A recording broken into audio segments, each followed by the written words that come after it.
I never thought I'd be the kind of man who would check his wife's phone. Trust was the foundation of our 8-year marriage, or so I believed. But when your gut screams at you loud enough, sometimes you have to listen. It started 3 months ago when she began going out more frequently with her college friends. Girls' nights, she called them. I encouraged it at first. Healthy independence in a marriage, I thought. But the pattern changed. She'd come home later, her explanations vaguer, her phone always face down on the table. That Friday night, she said they were hitting a new downtown club. I was working late at the architecture firm, finishing designs for a commercial project. Around 11, my phone buzzed with a message from Derek, my college roommate who I hadn't heard from in months. "Man, isn't that your wife?" The message included a video link. My heart dropped into my stomach as I clicked it. The video was grainy, clearly shot on someone's phone in a dimly lit club, but there was no mistaking her. My wife, wearing a dress I'd never seen before, something short and silver that caught every light, was pressed against another man on the dance floor. His hands were on her waist, then lower. She was laughing, her head thrown back, as he whispered something in her ear. Then they kissed. Not a peck, not an accident, a deep, passionate kiss that lasted several seconds. I watched it 3 times, each viewing feeling like a knife twisting deeper into my chest. My hands shook as I forwarded the video to my own phone, then replied to Derek with a simple thanks. She came home at 2:30 in the morning, smelling of perfume, alcohol, and cologne that wasn't mine. I was sitting in our living room, lights off, the video paused on my laptop screen showing her in another man's arms. "You're still up?" she asked, startled, kicking off her heels. I turned the laptop toward her without saying a word. Even in the darkness, I saw her face drain of color. "Baby, it's not what it looks like," she stammered, rushing toward me. "Really?" My voice was eerily calm. "Because it looks like you're kissing another man in a club. It looks like you're letting him touch you the way only I should. So please, enlighten me about what I'm actually seeing." She knelt beside my chair, her hands reaching for mine. I pulled away. It was just dancing. Everyone was dancing like that. It's just harmless fun, it doesn't mean anything. Harmless fun? You call kissing another man harmless fun? I stood up, needing distance from her. How long has this been going on? Nothing is going on. I swear, I got caught up in the moment. The music, the drinks, the atmosphere. It was stupid, but it was just one kiss. One meaningless kiss. One kiss that I know about, I corrected. One kiss that happened to be caught on video. How many others were there? How many nights did you come home to me after being with him? There haven't been other nights. I promise you, this was the first time anything like this happened. You have to believe me. But I didn't believe her. I couldn't. The way she moved with him in that video, the comfort and familiarity in their body language, that wasn't the awkwardness of a first encounter. That was the ease of repetition. "Who is he?" I asked. She hesitated, and that hesitation told me everything. Someone I met through work. His nobody, just. Nobody. Nobody doesn't get to put his hands all over my wife. Nobody doesn't get to kiss her like that. I closed the laptop, suddenly exhausted. "I want you to sleep in the guest room tonight. Tomorrow, we'll talk when I'm not so angry that I can barely look at you. Please, don't do this. Don't let one stupid mistake ruin everything we've built." "I'm not the one who ruined it," I said quietly, walking toward our bedroom. "You did that all by yourself when you decided someone else's attention was worth more than our marriage vows." I locked the door behind me, her sobs echoing through the hallway. Saturday morning arrived with the weight of 1,000 sleepless thoughts. I'd spent the entire night staring at the ceiling, replaying not just the video, but every recent interaction with my wife. Every late night, every secretive phone call, every time she turned away from my touch claiming she was too tired. By 7 a.m., I was in my home office, printing out bank statements and credit card records. If she'd been lying about this, what else had she been hiding? The answer came quickly and was more devastating than I'd imagined. Charges at hotels I'd never heard of. Expensive dinners at romantic restaurants while I thought she was at work conferences. New lingerie purchases that I'd never seen her wear. The financial trail painted a clear picture of deception that went back at least 4 months, possibly longer.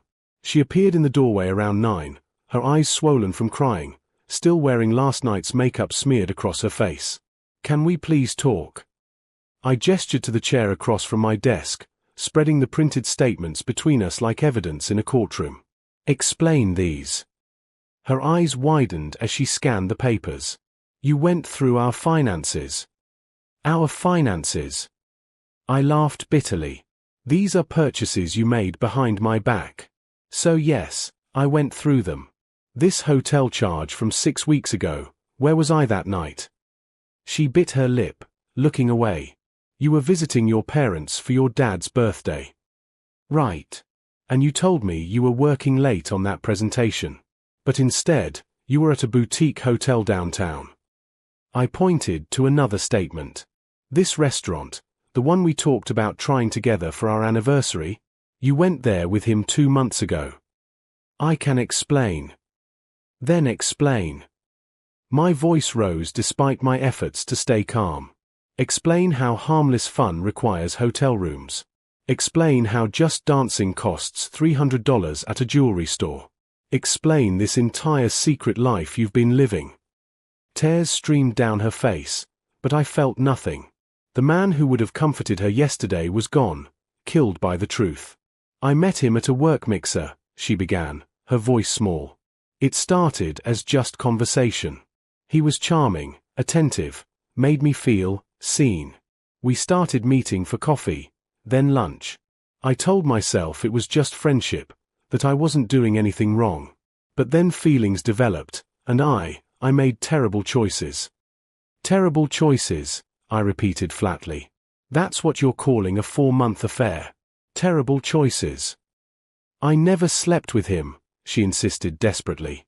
"I swear on everything, we never went that far. It was emotional, yes, and physical in terms of kissing and touching, but we never actually." "You expect me to believe that? You expect me to believe you rented hotel rooms just to talk?" I stood up, unable to sit still any longer. "Even if that were true, and I don't believe it is, you still betrayed every promise you made to me. You still chose him over me, over us, repeatedly for months." She sobbed harder. "I know I messed up. I know I hurt you. But we can fix this. We can go to counseling, work through it. Please, don't throw away 8 years over this." "I'm not throwing it away, you already did." I walked to the window, watching our neighbors' kids play in their yard. Normal life continuing while mine fell apart. You want to know the worst part? It's not even the cheating itself. It's that you stood there last night and lied to my face. You minimized it, called it harmless, acted like I was overreacting to you kissing some random guy once. You weren't going to tell me the truth. If Derek hadn't sent that video, you'd still be lying to me right now. I was scared. I didn't want to lose you." I turned back to face her. "Then you shouldn't have risked me. You shouldn't have given pieces of yourself that belonged to me to someone else. You shouldn't have let him become more important than the man who loved you unconditionally." "Past tense," she whispered. "Loved. I don't know what I feel right now except angry and betrayed." I grabbed my jacket from the chair. "I'm going out. When I come back, I want you to have your things packed and stay with your sister or your parents. I need space to think without you here." "You're kicking me out? This is my house too. And you should have thought about that before you decided to disrespect it by bringing your affair into our marriage." I headed for the door, then paused. "One more thing, it's over with him, effective immediately. Block his number, block his social media, cut all contact. Because even though I don't know if I can forgive you, I sure as hell won't even consider it while you're still connected to him." "It's already over." She stopped abruptly. "He what?" I asked, turning back slowly. She looked down. "He ended it last week. Said it was getting too complicated, that he wasn't ready for the drama." And there it was, the final insult. She'd risked our marriage for someone who didn't even want her in the end. Monday morning, I sat in a lawyer's office while the sun streamed through floor-to-ceiling windows, making everything feel too bright for the darkness of what I was doing. Robert Chen had been recommended by a colleague whose brother went through a difficult divorce.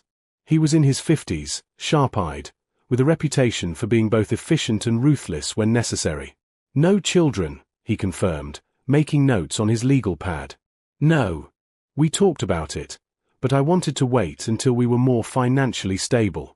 Thank God for that now. The irony wasn't lost on me. The thing she'd sometimes resented me for might be the one mercy in this situation. Assets. The house is in both names, but I made the down payment and pay the majority of the mortgage. She contributes about 30%. We have joint savings accounts, 2 cars, one paid off, one with a loan. My 401k is substantial, hers is minimal. No major debts beyond the house and her car. Robert nodded, writing quickly. Given the infidelity and the evidence you've provided, the video, the financial records showing hotel visits and expenses, we can likely negotiate a favorable settlement. In this state, while it's no fault for filing purposes, infidelity can impact asset division if we demonstrate financial waste of marital assets on the affair. I don't want to destroy her, I said, surprising myself. I just want out, cleanly and quickly. She can have her car, her personal belongings, her 401k. I'll buy her out of the house. We split the savings 50-50. I just want it done. That's very generous, considering the circumstances. Most people in your position want blood. I want my life back more than I want revenge. I signed the forms he slid across his mahogany desk. How long will this take? If she doesn't contest, we could have everything finalized in 90 days. I'll have papers drawn up and served by end of week. The divorce papers were delivered to her on Thursday while she was at work. I know because she called me 17 times in a row before I finally answered. Divorce? She screamed through the phone. You're actually divorcing me? Without even trying to work through this. There's nothing to work through, I replied, my voice steady despite my racing heart. You made your choice when you started your affair. I'm making mine now. But we haven't even talked about counseling. About trying to save our marriage. You're just giving up. I'm not giving up, I'm accepting reality. You spent 4 months lying to me, sneaking around, giving your time and affection to another man. You only showed remorse after getting caught. That's not a foundation to rebuild on. People make mistakes. Marriages survive infidelity all the time. Maybe, I acknowledged. But those marriages survive when the cheating spouse takes full responsibility, shows genuine remorse, and does the hard work of rebuilding trust. You called it harmless fun and just dancing. You lied about the extent of the affair even after I confronted you with evidence. You only told me the truth when I forced it out of you with bank statements. That's not someone who's truly sorry, that's someone who's sorry they got caught. There was silence on the other end, broken only by her ragged breathing. Is there someone else?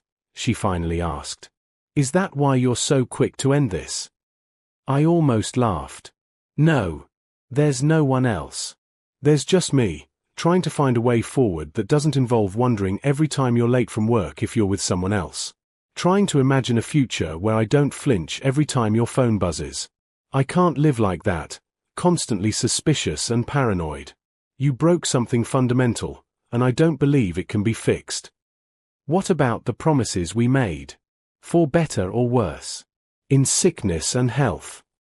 Those promises required faithfulness. You broke yours first. I rubbed my temples, feeling a headache building. Look, I'm not doing this to punish you. I'm doing this because I deserve better than someone who sees our marriage as optional when someone more exciting comes along.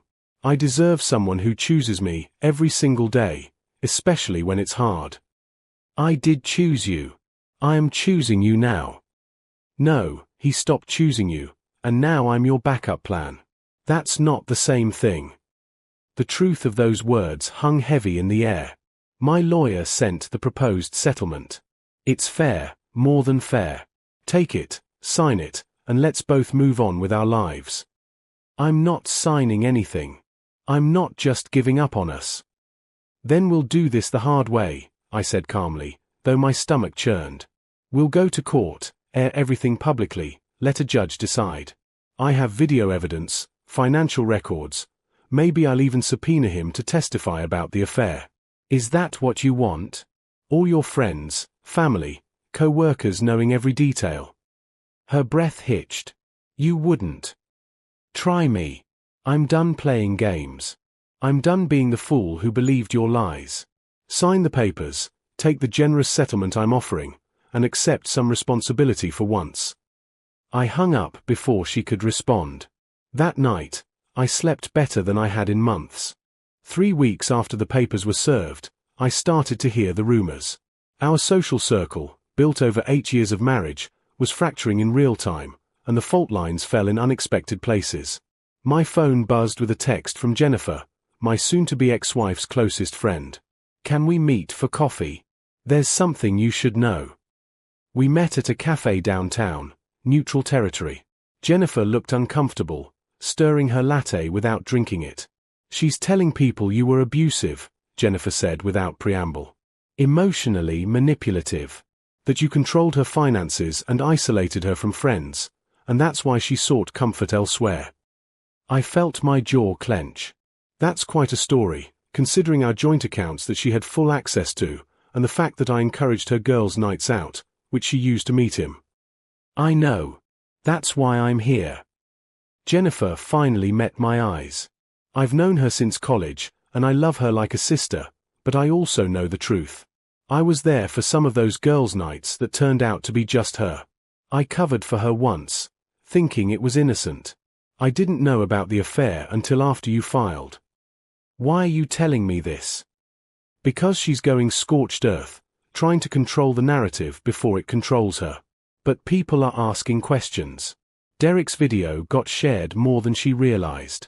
Other people from the club came forward with photos from different nights. The story isn't holding up.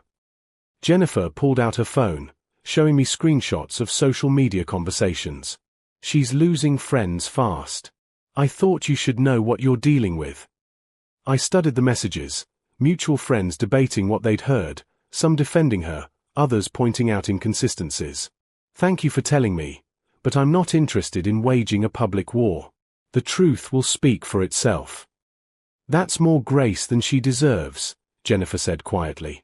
But the truth did speak, loudly and clearly. Her affair partner's wife, a detail my wife had conveniently never mentioned, found out about everything and filed for divorce herself.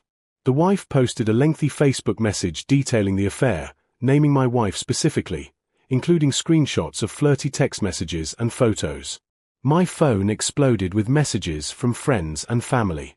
I had no idea she was involved with a married man.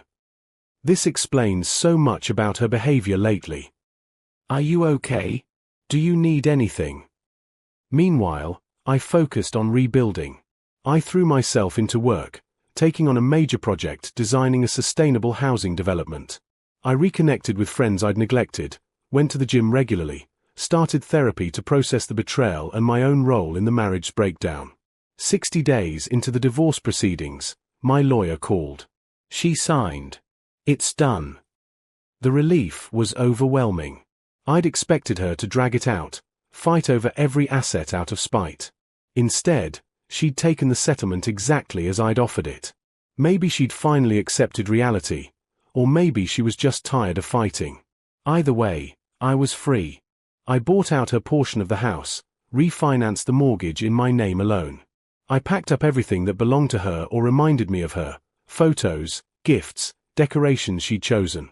I didn't destroy them out of anger. I simply boxed them up and had them delivered to her new apartment. Then I redecorated. New paint colors, new furniture, new artwork. I erased her presence methodically, not from cruelty, but from necessity. This was my home now, my space to heal. 3 months post-divorce, I went on my first date. Nothing serious, just coffee with a woman I'd met at a professional networking event. She was kind, intelligent, and refreshingly straightforward. We talked about architecture, travel, books. She didn't play games or send mixed signals. It didn't lead to a second date. We both agreed there wasn't a romantic spark, but it reminded me that good people existed. That trust was possible. That I wasn't broken forever. I started sleeping through the night. My appetite returned.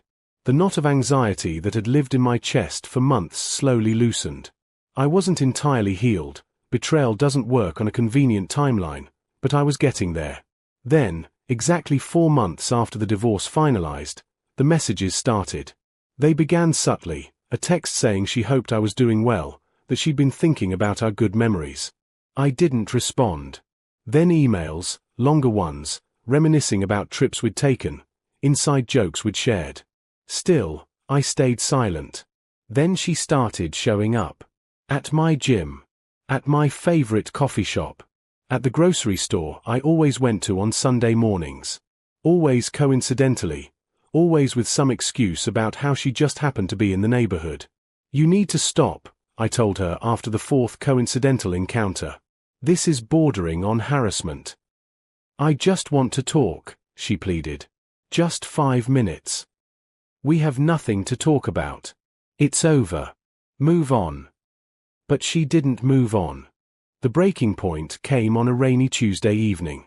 I came home from work to find her sitting on my porch, soaked through, mascara running down her face.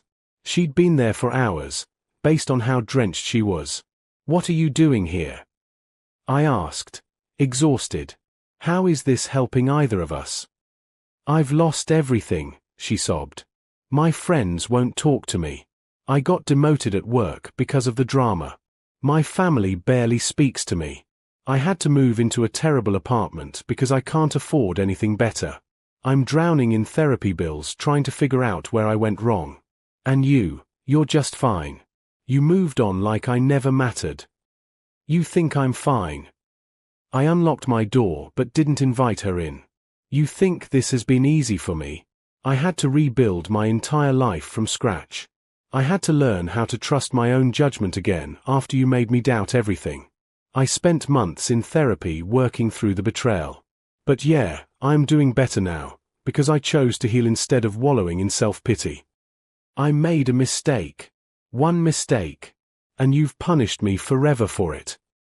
It wasn't one mistake, it was months of calculated choices. Every lie, every hotel visit, every moment you chose him over me was a separate decision. And you're still not getting it. I shook my head, rain dripping from my hair. You're not here because you miss me or because you've had some great revelation about love and commitment. You're here because the consequences of your actions finally caught up with you, and you want me to make it all go away. That's not true. I love you. I've always loved you. Then you had a really terrible way of showing it. I pulled my jacket tighter against the cold. Look, I'm sorry you're struggling. Genuinely.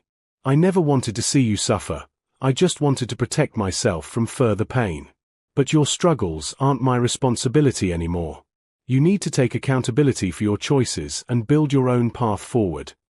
I am taking accountability. I've been in therapy. I've apologized to everyone I hurt. I've done everything right.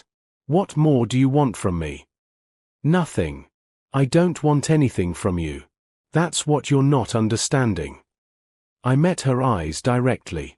I've forgiven you, for my own peace of mind. But forgiveness doesn't mean reconciliation. It doesn't mean erasing the past or pretending it didn't happen. It means I've released the anger and resentment so I can move forward. And moving forward means moving on without you. Is there someone else? She asked again, that same question from months ago. Actually, yes, I admitted. I've been seeing someone for about a month now. Nothing serious yet, but it's good. She's honest, communicative, and values trust as much as I do. We're taking it slow, building a foundation properly. The look on her face would have broken my heart once. Now it just made me sad, sad for what we could have been if she'd made different choices, sad that it came to this, sad that she'd thrown away something good for something that was never real. Please, she whispered, dropping to her knees on my wet porch. Please give me another chance. I'll do anything. I'll sign a postnup, I'll go to any counseling you want, I'll be completely transparent about everything. Just please don't throw away 8 years. I'm not throwing away 8 years, I'm honoring them by refusing to settle for less than I deserve going forward. I gently helped her to her feet. You need to go. If you show up here again, I'll have to file a restraining order. That's not a threat, it's a boundary. You've become so cold, she said bitterly. The man I married would never treat me like this. The woman I married would never have cheated on me. People change. You changed when you decided someone else's attention was worth more than our vows. I changed when I decided I deserved better than someone who couldn't be faithful. I opened my front door. Goodbye. I genuinely hope you find peace and happiness, but you won't find it here. I closed the door, locked it, and watched through the window as she finally walked away, shoulders shaking with sobs. Part of me felt cruel, but a larger part felt liberated. This was the final chapter, the true ending we both needed. Over the following weeks, the coincidental encounters stopped. The messages ceased. I heard through mutual friends that she'd moved to a different city, taking a new job, starting fresh somewhere without the weight of a reputation following her. 6 months later, I got an envelope in the mail. Inside was a single handwritten letter. I'm not writing to ask for anything or to try again. I'm writing because my therapist suggested I owe you a real apology, one that isn't about what I lost or what I want. I'm truly sorry for betraying your trust, for lying to you, and for minimizing what I did. You deserved better than I gave you. I've spent this time working on myself, understanding why I made those choices, and learning how to be a better person. I'm not there yet, but I'm trying. I hope you found the happiness you deserve. You were a good husband, and I failed you. That's on me, not you. Take care. I read it twice, then filed it away. Not to hold on to, but as a marker of closure. She'd finally taken real accountability, even if it came too late to change anything. That evening, I had dinner with the woman I'd been dating. We'd grown closer, building something genuine and healthy based on mutual respect and honest communication. She knew my story. I'd been upfront about the divorce and the healing process. She shared her own past heartbreaks.